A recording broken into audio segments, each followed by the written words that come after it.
Mesdames, Messieurs, bonsoir et merci de préférer la télévision nationale. Lancement officiel par le Premier ministre chef du gouvernement des travaux de reconstruction de la route nationale RN5, long de 135 km, un trajet qui relie Mamoupita, Dalaba et Labé, une initiative présidentielle pour faciliter la circulation des personnes et leurs biens. Kouré-Malé abrite désormais la 39e station de radio rurale de Guinée, située à la frontière avec le Mali. Cette radio va jouer un rôle important dans le développement de la zone et contribuer à la paix sociale. Pour renforcer la lecture et l'apprentissage dans la ville de Farana, le club littéraire a lancé la 2e édition de son projet de promotion du livre, un programme qui va jusqu'à décembre. C'est tout pour les titres. Une fois encore, bonsoir et merci de la fidélité à la télévision nationale. C'est un tournant majeur pour les populations du Fouta-Djallon. Après plusieurs années d'attente, le gouvernement a procédé aujourd'hui au lancement officiel des travaux de reconstruction de la route nationale numéro 5, un axe stratégique qui relie Mamou, Pita, Dalaba et Labé sur plus de 135 km sous l'impulsion du président de la République Mamadi Doumbouya et en présence du Premier ministre Amadou Riba, accompagné de plusieurs membres du gouvernement. La cérémonie s'est tenue dans la commune rurale de Garambé où autorités locales, population et partenaires techniques se sont mobilisés pour accueillir cet événement porteur d'espoir et de développement. Depuis Labé, Ousmane Bangoura, Kabasouma, Almami Ousmane Kobele Keita. Après de longues années marquées par les difficultés d'accès et un isolement routier persistant, la commune rurale de Garambé, à une dizaine de kilomètres du centre-ville de Labé, accueille ce jour la cérémonie officielle de lancement des travaux de reconstruction de la route nationale numéro 5. Conformément à la vision du président de la République, Mamadi Doumbouya, le Premier ministre Amadou Riba a procédé au lancement de ce chantier d'envergure qui relie Mamou, Pita, Dalaba et Labé sur une linéaire de 135 km. Un projet structurant prévu sur 2 ans et 6 mois qui s'inscrit dans la dynamique nationale de refondation, de modernisation des infrastructures et de consolidation de la connectivité, entièrement financé par le budget national de développement. Ces travaux mobilisent plusieurs entreprises. La route nationale numéro 5 n'est pas seulement un axe routier, elle est l'une des artères vitales de notre pays et relie la Moyenne Guinée au reste du territoire, soutient le commerce, l'agriculture, le transport de personnes et de biens, facilite l'accès aux services essentiels et renforce la cohésion sociale entre les communautés. À tous les habitants de Labé, de Mamou et leur environnement, je vous rappelle que ce chantier est le vôtre.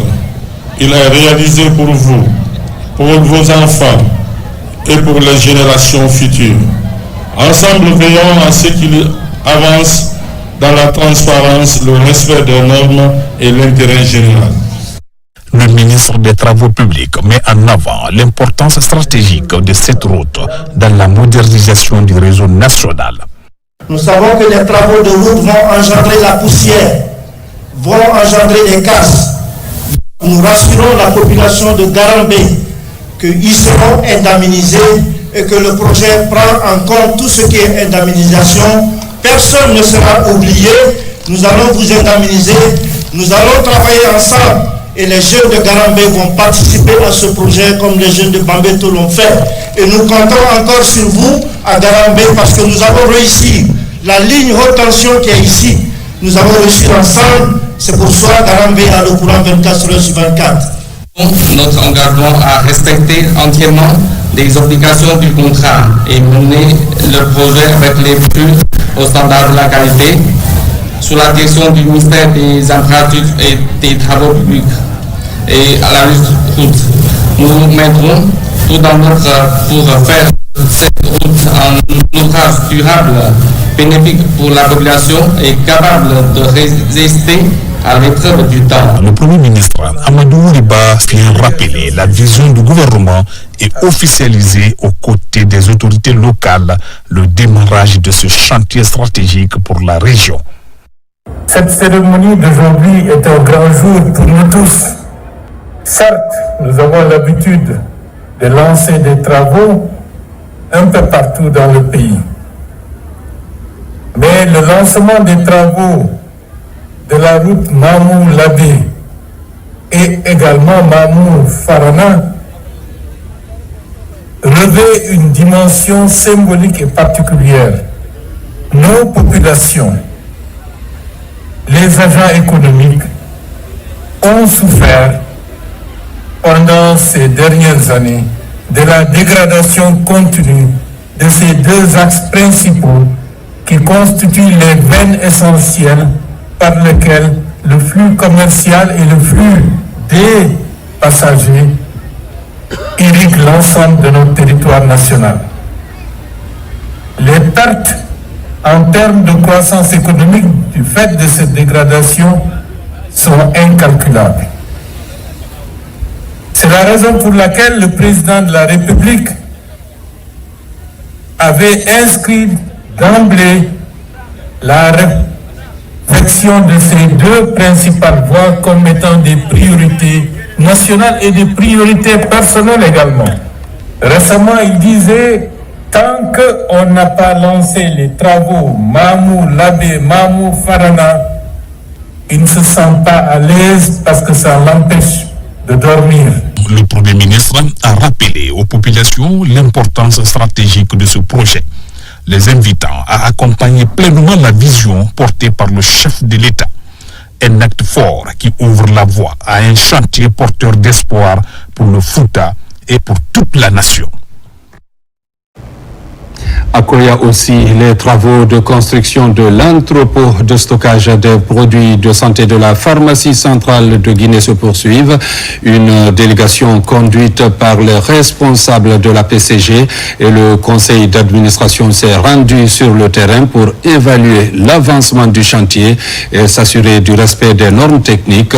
Ce futur site stratégique est financé à hauteur de 10 millions de dollars par le budget national de développement et 4 partenaires techniques et financiers. Reportage Adiatou Bari. À première vue, le chantier respire déjà la fin. Murs dressés, installation technique en place, dernier réglage en cours. Ici à Koya, précisément à Manéa, l'entrepôt moderne de la pharmacie centrale de Guinée entre dans sa dernière ligne droite. Avec un taux d'exécution de 95%, le bâtiment se prépare à renforcer considérablement la capacité nationale de stockage en médicaments. L'infrastructure que vous voyez, c'est un standard, c'est un modèle qui se compte très rarement dans la sous-région et qui va nous permettre désormais de sécuriser tous les produits de santé. Pour les techniciens, l'objectif est clair, livrer une infrastructure prête à fonctionner dans les meilleurs délais. Il est composé de 3 lots. Un lot de génie civil, un lot de charpente métallique et un lot CVC, c'est-à-dire chauffage, ventilation et climatisation. La délégation venue évaluer le chantier souligne l'importance stratégique de cette construction pour moderniser la chaîne d'approvisionnement pharmaceutique du pays.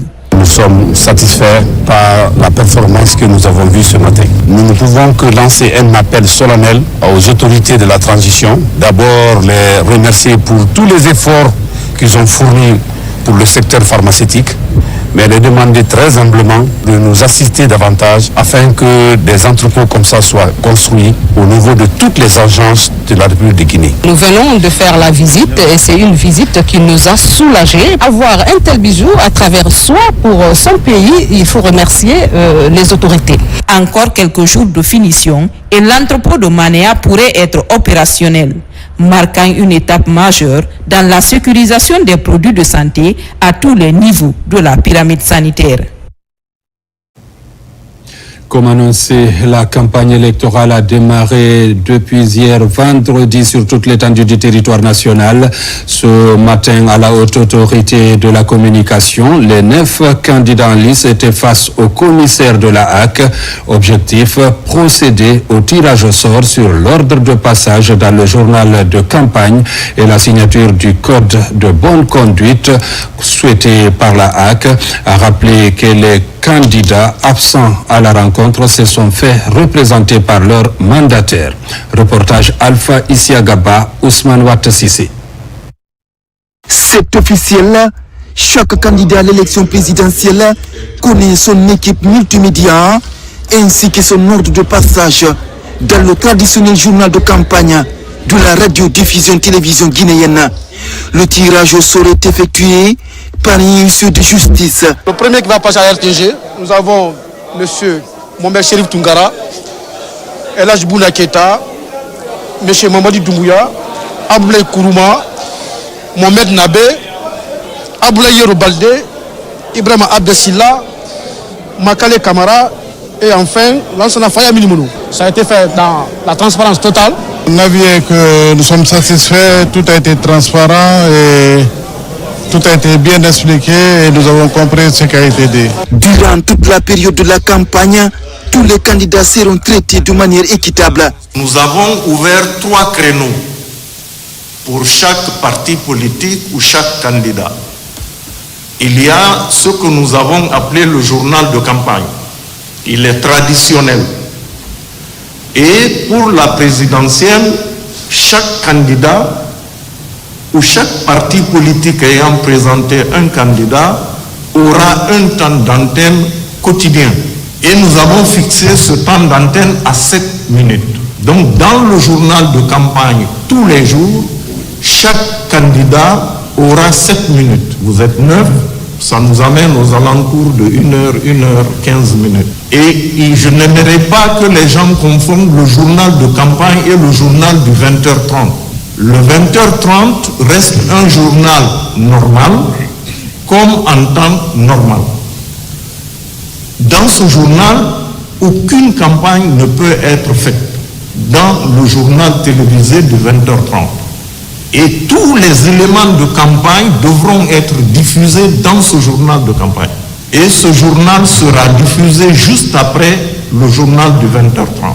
Deuxième créneau que nous avons créé, c'est face aux électeurs.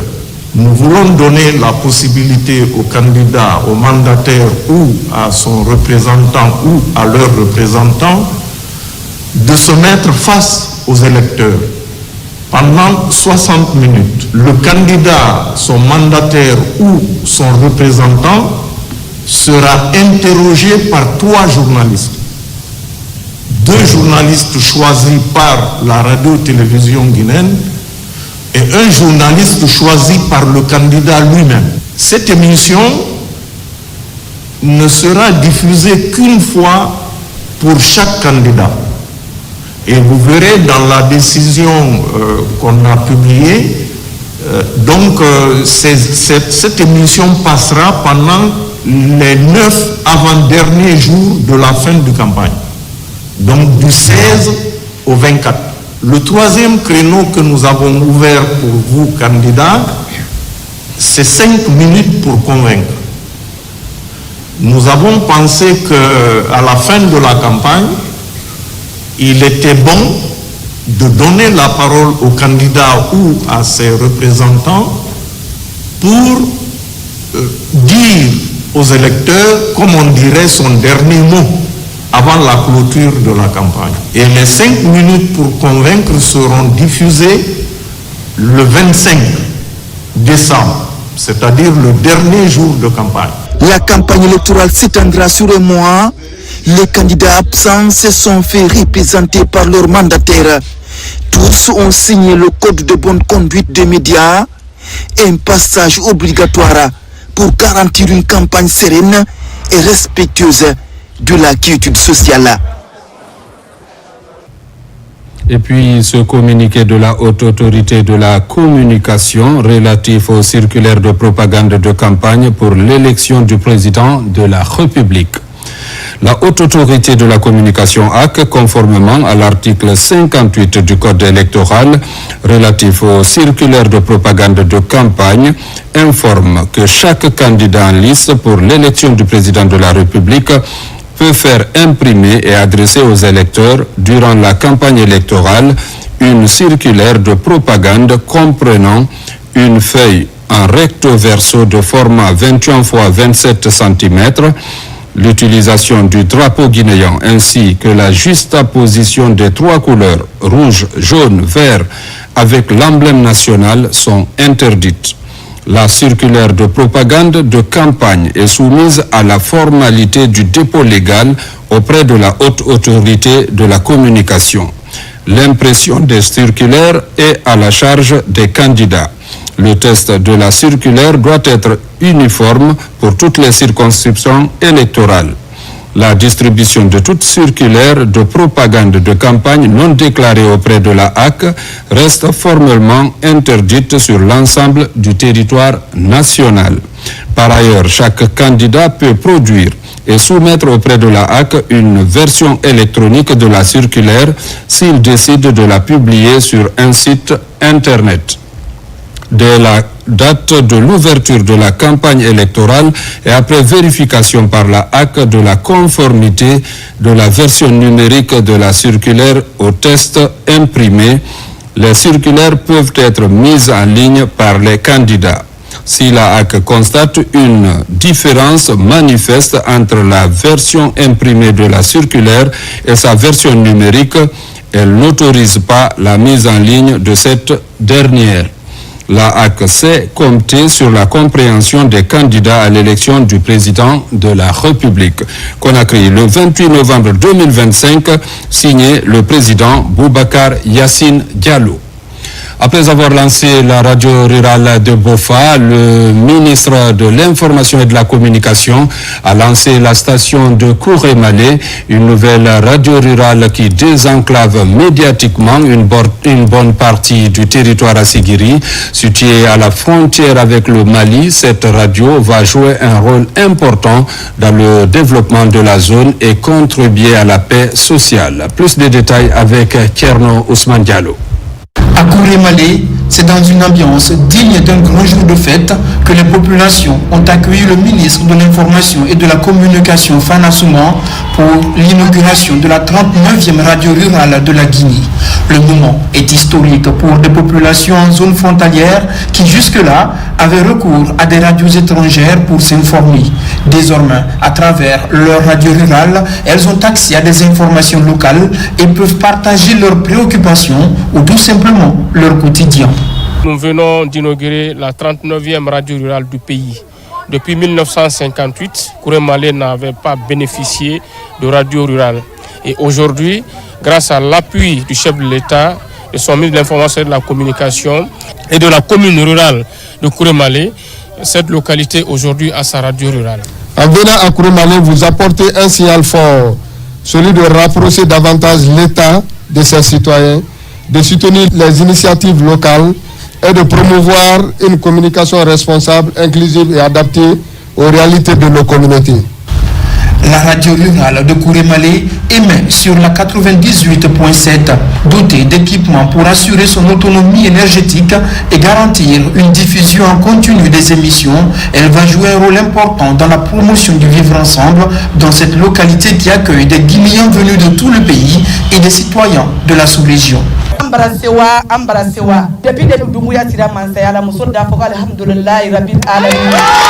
Nous sommes contentes, à vrai dire, depuis l'arrivée du président Mamadi Doumbouya, les préoccupations des femmes sont prises en compte. Cette radio ici à Kouré-Malé en est une illustration.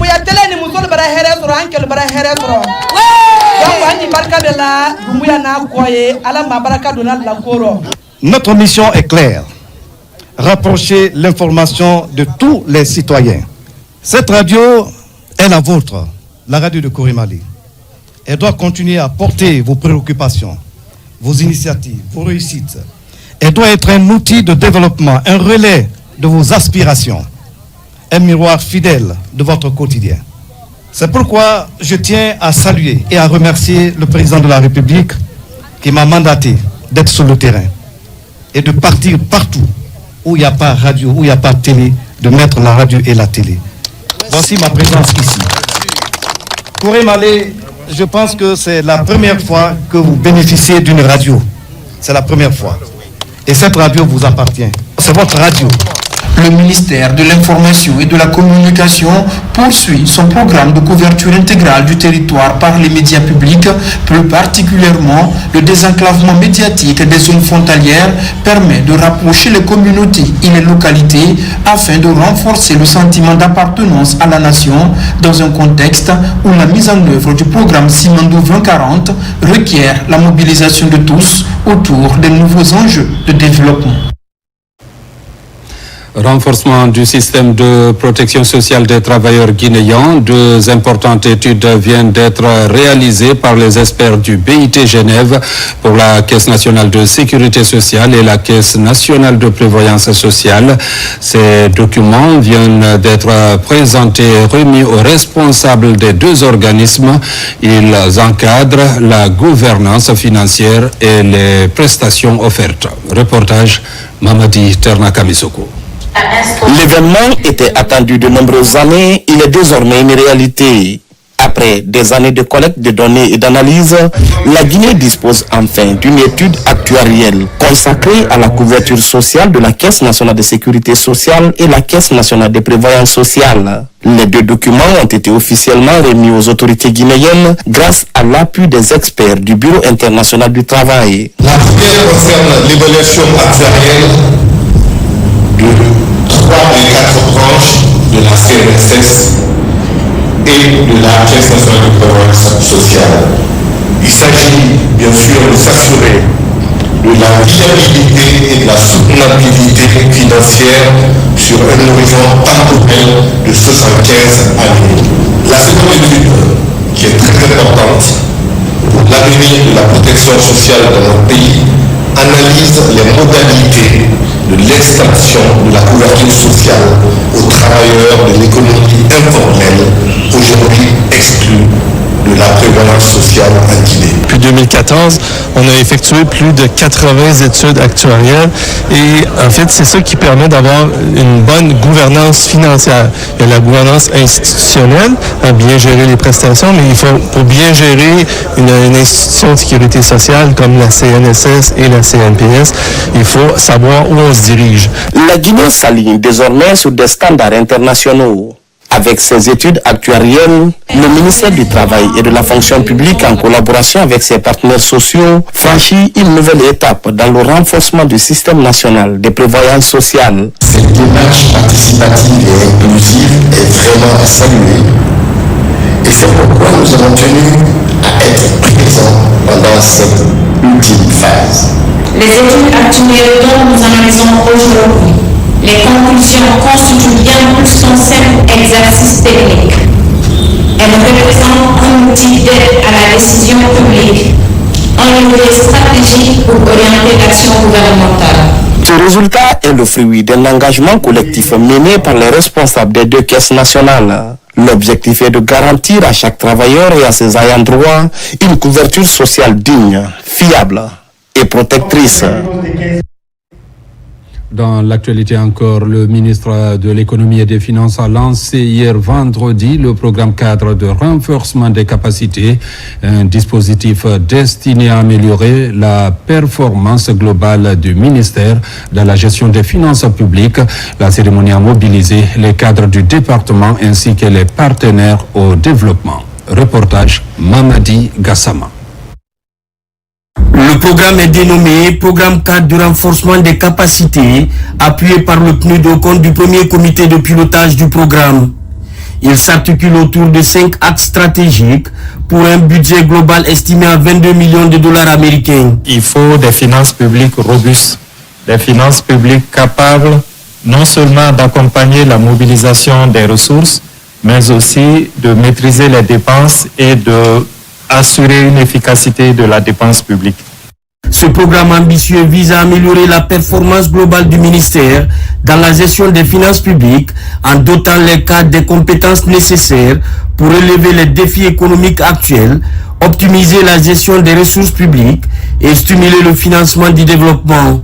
Nous devons travailler à la mise en place de mécanismes favorisant la promotion d'un climat d'investissement attractif, la bonne gestion des ressources publiques et l'amélioration des services efficients et de proximité offertes aux populations. Il convient de souligner que ce programme cadre n'est pas qu'une simple initiative technique. Il représente une vision partagée de notre avenir où chaque Guinéen pourra bénéficier des fruits de notre croissance. Sur les 22 millions de dollars budgétisés, seulement 3 millions ont été mobilisés à date. Le ministre de l'économie et des finances appelle donc les partenaires à soutenir davantage la Guinée afin de combler ce gap de financement, estimé aujourd'hui à 19 millions de dollars. La diplomatie économique guinéenne aussi franchit une nouvelle étape. Une rencontre de cadrage s'est tenue récemment autour du programme d'appui à la diplomatie économique, à l'intelligence stratégique et à la coopération internationale. Une initiative portée par le ministère des Affaires étrangères avec l'appui du PNUD, Programme des Nations Unies pour le développement, pour renforcer l'influence de la Guinée sur la scène économique et internationale. Reportage Makeme Keleti Donzo, Moussa Bangoura. C'est une rencontre de cadrage autour du programme d'appui à la diplomatie économique, à l'intelligence stratégique et à la coopération internationale, plus connue sous le nom de PRODEIC.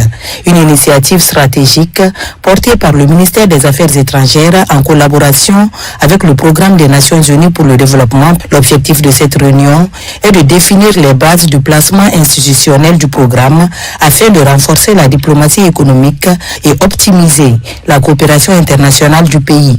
La mise en œuvre de ce pilier exige la contribution technique, matérielle et financière des différentes parties prenantes.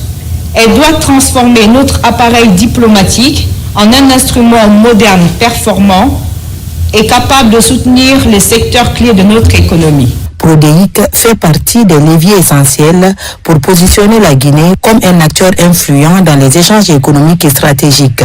Cette rencontre marque une étape importante dans sa mise en œuvre. Nous voulons procéder à la mobilisation de ressources pour permettre au PRODEIC de poursuivre sa dynamique, de poursuivre la réalisation de ces différentes activités afin d'améliorer notre écosystème en interaction via les missions diplomatiques. Ce gap de financement à mobiliser est une opportunité pour nous, partenaires techniques et financiers, de nous associer à une initiative qui renforcera la gouvernance économique, la stabilité régionale et la compétitivité internationale de la Guinée. Pour le PNUD, chaque dollar investi dans ce programme est un investissement dans la paix, la prospérité, la résilience et le renforcement de la coopération internationale. Un engagement qui doit permettre d'accélérer le déploiement de cette démarche, laquelle s'inscrit dans la vision d'une Guinée mieux préparée, plus compétitive et pleinement connectée aux enjeux internationaux. L'université de Nzérékoré, en partenariat avec le réseau Réunir, vient d'organiser la 4e édition de la conférence scientifique Action. Elle est basée sur les connaissances avancées et sur les problématiques de développement. Au-delà des échanges, cette conférence de Conakry a permis aux chercheurs de sceller des partenariats avec certaines institutions de la sous-région, mais aussi à l'international. Ali Badrakonde, reportage.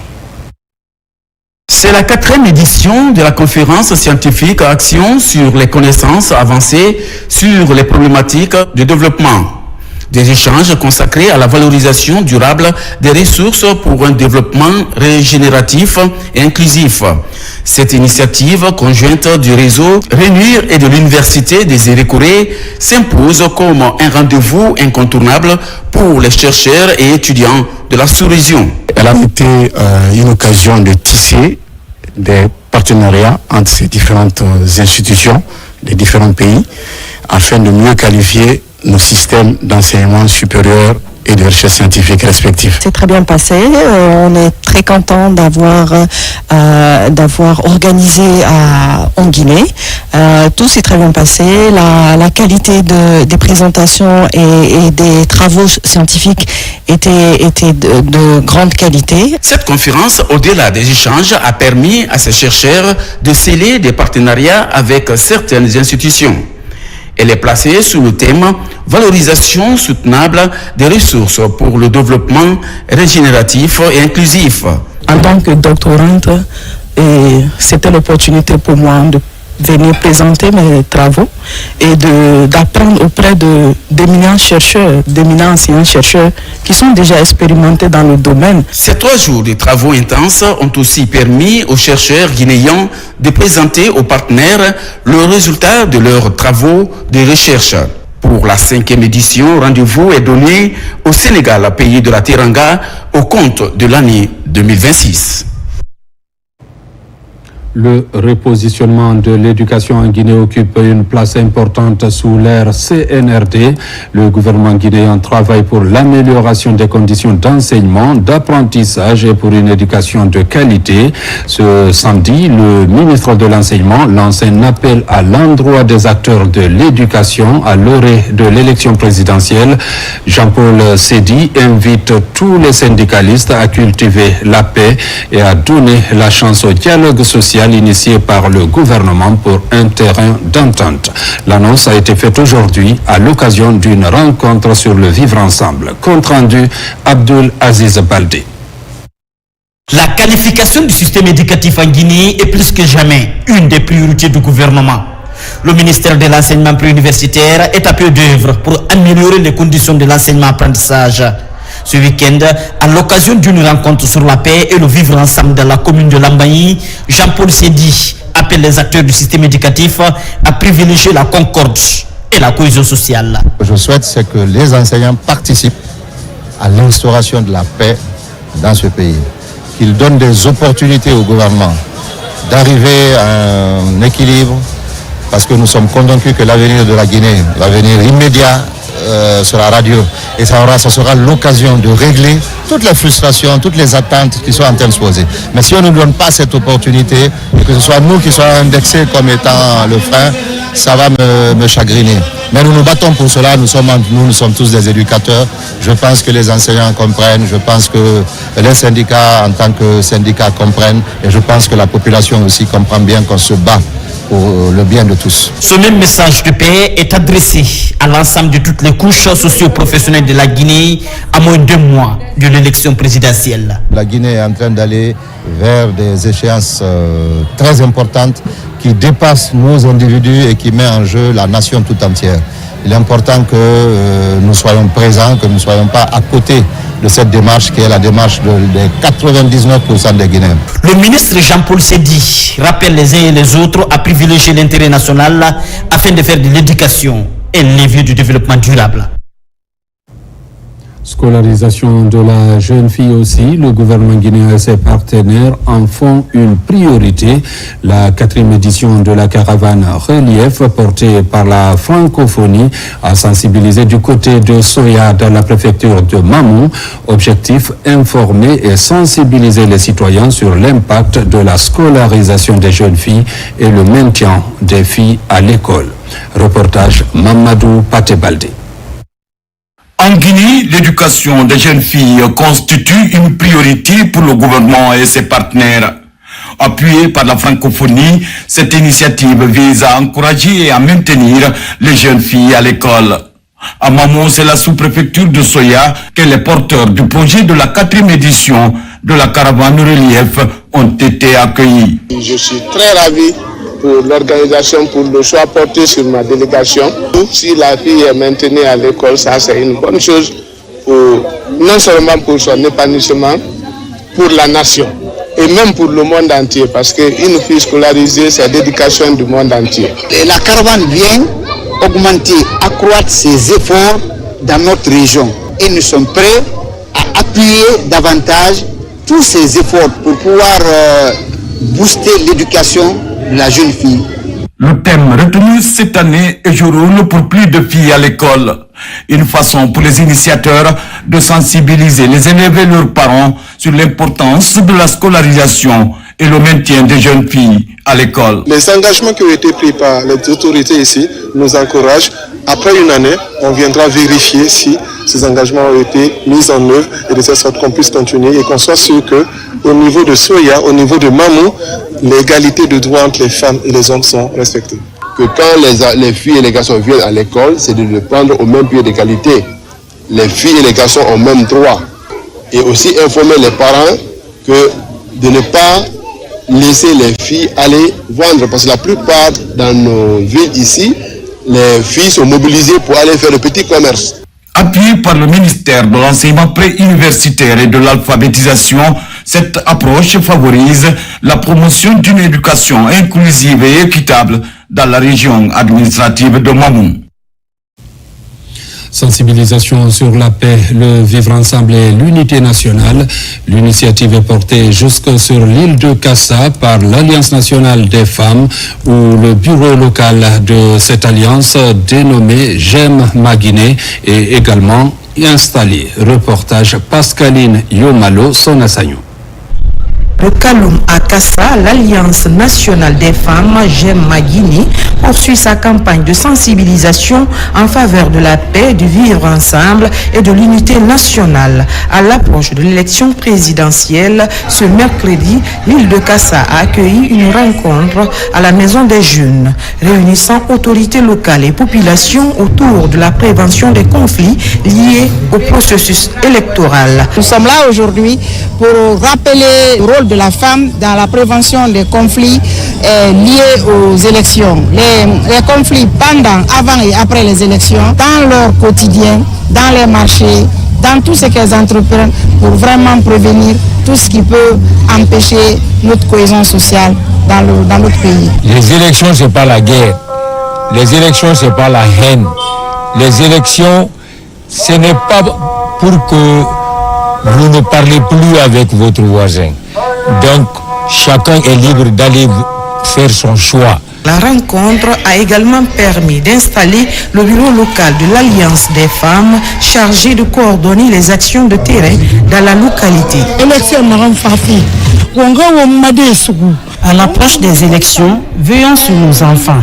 Que la politique ne nous divise pas. Donnons-nous la main pour une élection apaisée. L'Alliance prévoit d'étendre cette campagne sur tout le territoire d'ici au scrutin afin d'accompagner les populations et de contribuer à un processus électoral serein et maîtrisé. Comment favoriser un climat de paix et de stabilité avant, pendant et après l'élection présidentielle du 28 décembre 2025? C'est la préoccupation majeure des acteurs sociaux et les institutions internationales. Dans ce registre, des initiatives se multiplient pour sensibiliser les citoyens face aux représentants des partis politiques, de l'État, des autorités morales. Les acteurs sociaux ont mis l'accent sur la préservation de la paix en Guinée. Reportage Nabilaï Moussa Kamara. Dans le cadre du processus de préservation de la paix et de la stabilité, avant, pendant et après l'élection présidentielle du 28 décembre 2025, l'Union européenne vient d'appuyer la Guinée pour une élection apaisée. À travers cette rencontre organisée par Institut Gorée en collaboration avec Resdex, les résultats issus des recherches menées sur le dialogue multi-acteurs sociaux dans plusieurs villes de la Guinée sont présentés aux parties prenantes. Cet atelier a été organisé pour faire un compte rendu aux acteurs qui sont là, pour les montrer, les enjeux, pour qu'ensemble on puisse vraiment trouver des solutions pour qu'il y ait le maintien de la paix, de la cohésion sociale et qu'il y ait un développement pour tous les Guinéens. La rencontre a mobilisé plusieurs acteurs sociopolitiques du pays. Les initiateurs ont mis l'occasion à profit pour expliquer les motivations de cette enquête sur le dialogue multi-acteurs sociaux. Nous sommes engagés à suivre toutes les étapes de ce processus jusqu'au résultat final. Il faut expliquer aux Guinéens que les élections ne sont que des joutes. Donc nous allons continuer à passer le message d'apaisement et de cohésion. La Guinée est une famille et restera une famille. Parce que les élections sont connues pour être conflictogènes en Afrique et maintenant la Guinée ne fait pas l'exception. C'est la raison pour laquelle on s'est dit qu'il serait bien de venir avant l'élection travailler dans la prévention. et essayer vraiment donc de prévenir toute violence, toute incidence qui pourrait vraiment entacher les élections en Guinée. Pour une élection présidentielle apaisée en Guinée, les acteurs sociaux et les institutions nationales et internationales vont élaborer une feuille de route qui sera soumise aux autorités guinéennes afin de privilégier les questions de paix et de cohésion sociale pour une élection acceptée de tous. Le gouvernement guinéen résolu à faire de l'égalité homme-femme une réalité dans le pays. Le défi est relevé dans le groupe thématique genre qui tient sa 4e réunion ici à Conakry. La rencontre réunit les chefs services genre des départements sectoriels, les partenaires techniques et financiers et certains secrétaires généraux des ministères. Reportage Mohamed de Camara. Cette 4e réunion des coordinations du groupe thématique genre, comme les 3 premières, place la promotion du genre au centre des débats. Pour les chefs services genre venus des départements sectoriels, les représentants de la société civile et les partenaires techniques et financiers, les questions du genre doivent être prises en compte dans chaque politique et programme dans le pays. C'est une question stratégique, c'est une question de coordination et il est très intéressant et très important que les secrétaires généraux, chacun dans son département qui le concerne, essaient de véhiculer cette vision de la politique nationale genre afin que le genre devienne une réalité. Comme vous savez, très simplement, le genre, c'est de maintenir l'équilibre, de faire l'équité, de réduire l'inclusivité. Le groupe thématique genre, considéré comme un espace de concertation, d'analyse et de coordination stratégique des interventions en faveur de la promotion de l'égalité entre les hommes et les femmes, bénéficie de l'accompagnement de Enabel à travers le Royaume de Belgique. Nous sommes actifs, comme je le disais, sur le thème depuis 10 ans. C'est une priorité importante de nos partenaires africains depuis plus de 20 ans. C'est aussi un domaine qui tenait particulièrement à cœur à plusieurs ministres et c'est un domaine, en écoutant les Guinéennes et les Guinéens, où nous nous sommes rendus compte que malgré tout le potentiel, toutes les richesses humaines du pays, des femmes et des hommes, il y avait énormément à faire. Et donc nous saluons tous les progrès qui ont été accomplis depuis 10 ans, en partie grâce à nous, mais surtout grâce au travail des Guinéennes et des Guinéens. Le groupe thématique genre, dans son évolution, est renforcé par la validation récente de la politique nationale genre 3, qui est un document de référence dans le respect de la promotion du genre dans le pays. En Zérekoré, les producteurs de lait local se retrouvent autour de la table pour capitaliser les acquis du projet PAPEDEL. Le but est de contribuer à la promotion de l'emploi jeune à travers l'amélioration de la chaîne de valeur de la filière lait local en Guinée forestière. Financé par la CEDEAO et la coopération suisse, il est mis en œuvre par les ONG Radig et AVES dans les préfectures de Zérekoré, Lola et Beila. Lancé Kamisoko.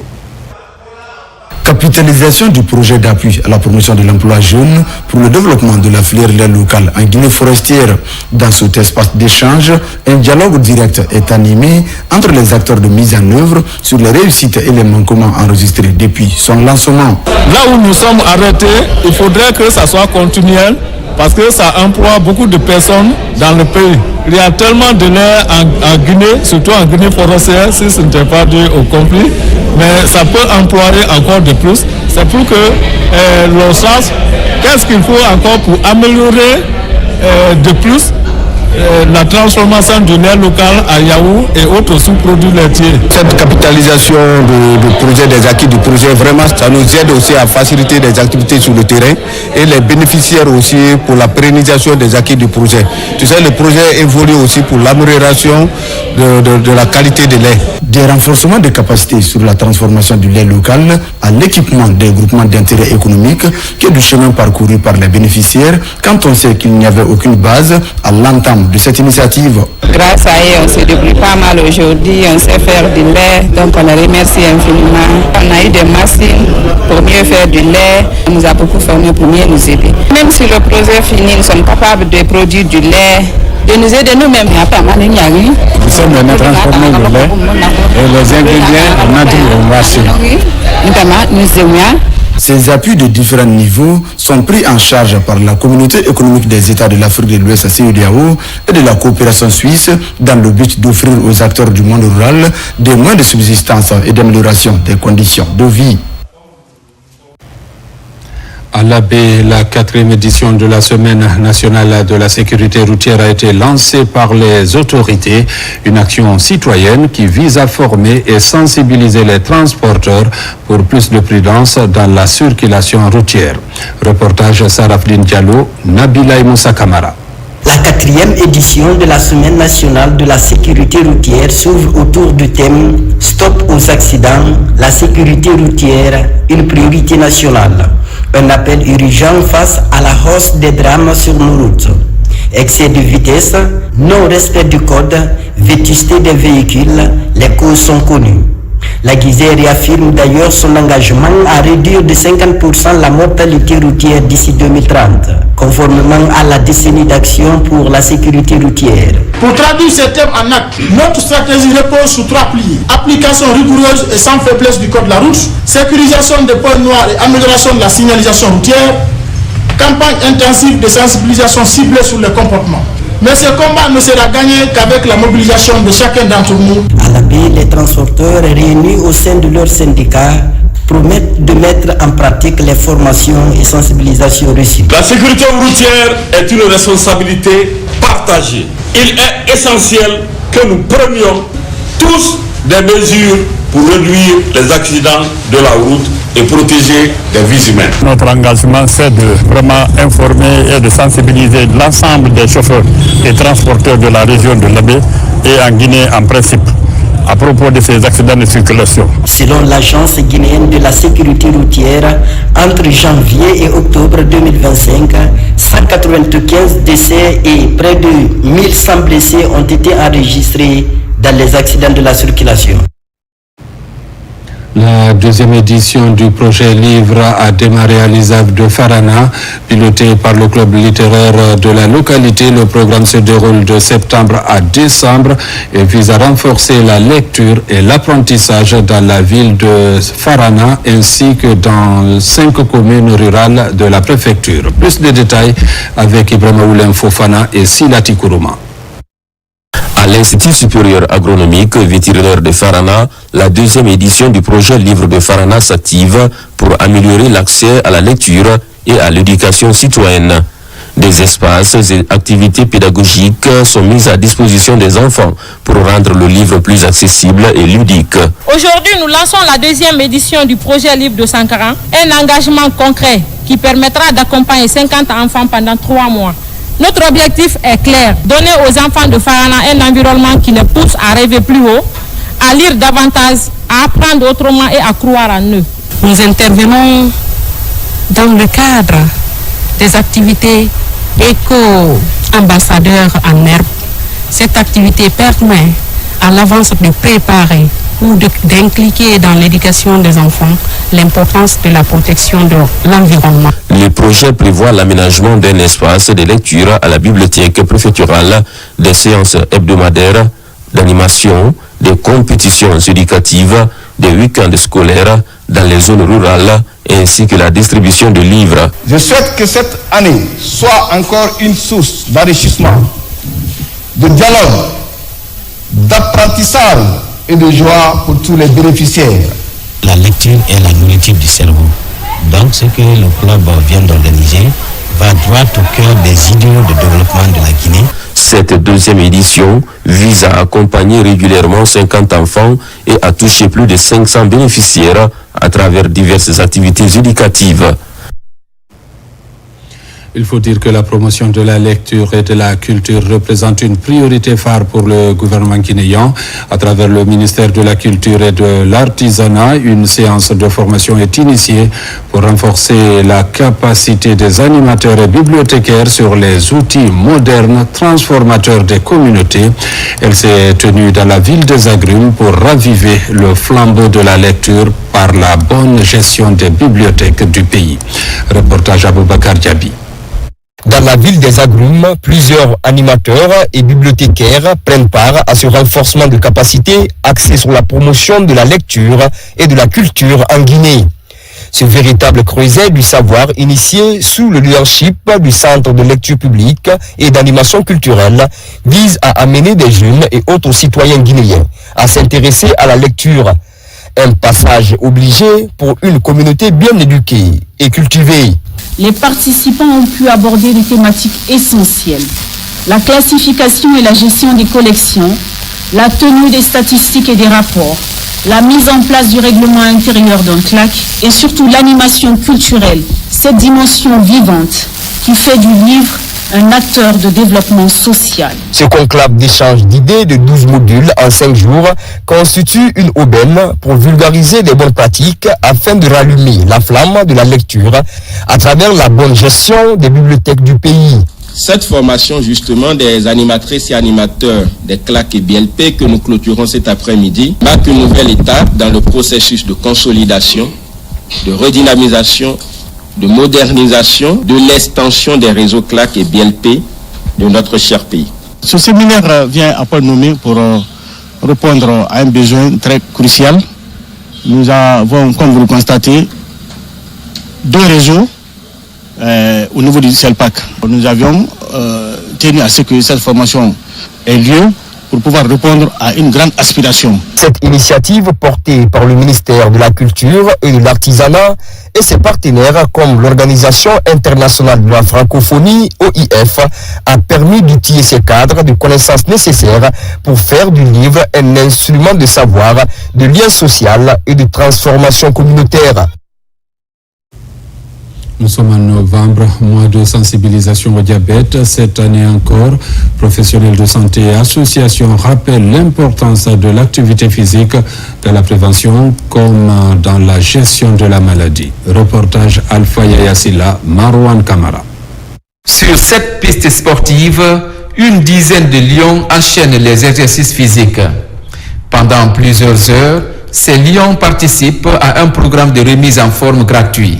Objectif, bouger plus pour contrôler la glycémie et réduire le risque de développer un diabète. Le thème cette année pour lutter contre le diabète, c'est santé et bien-être au travail. Aujourd'hui, nous nous sommes retrouvés tous ici au 2 octobre pour faire du sport. D'abord, on a fait des activités physiques. Après, on a fait un tournoi de foot et nous avons clôturé par la remise de trophées. Selon les spécialistes, une activité physique modérée réduit jusqu'à 40% le risque de développer un diabète de type 2. Pour les personnes déjà atteintes, elle aide à stabiliser la glycémie, à réduire l'utilisation de certains traitements et à améliorer la qualité de vie. Pour l'épanouissement de nos différentes entreprises, il est important pour chacun de nous de savoir que le diabète ne se soigne pas seulement à l'hôpital. Nous devrons prendre soin de notre santé à travers les activités physiques. Raison pour laquelle nous sommes venus témoigner ce matin à travers le stride pour essayer de nous exercer, essayer de faire des réveils musculaires pour combattre cette maladie silencieuse. Quelques minutes de sport par jour peuvent avoir un impact considérable sur la santé et sur la lutte contre le diabète. Cette initiative de Lions Club International offre donc un geste accessible à tous qui peut véritablement changer le cours de la maladie. Mesdames, Messieurs, c'est la fin de cette édition. Merci à vous qui nous suivez du côté de la baie comme partout ailleurs dans le monde. Bonne suite de programmes sur la télévision nationale.